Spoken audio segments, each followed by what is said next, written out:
Good day, grade 12 learners. Welcome to today's business studies lesson. My name is Tediso Tlhaka. Today we'll be looking into a main topic we call the business venture, which will be addressing the first subtopic, which is your management and leadership.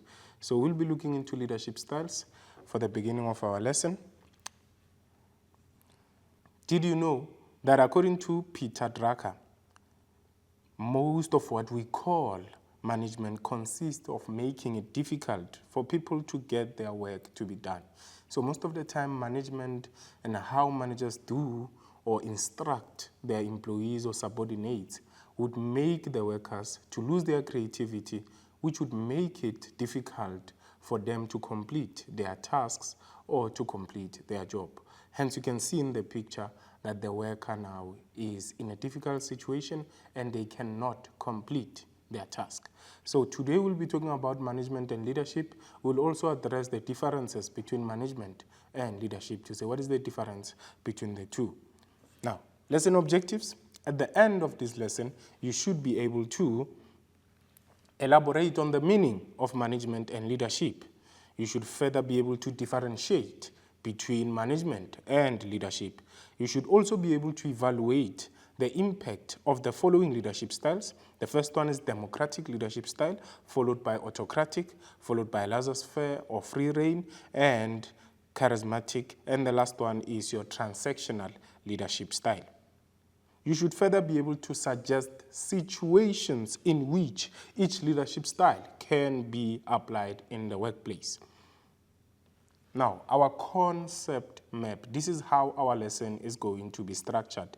We have the first part, which is to now look into the difference between management and leadership.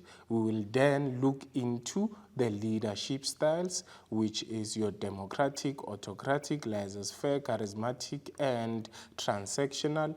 Then we will also look into situations in which they can be applied and also look into the impact of the leadership styles that we have mentioned, which is your democratic, autocratic, laissez-faire, charismatic, and transactional. That would be our concept map. And then pre-knowledge, this is what you covered.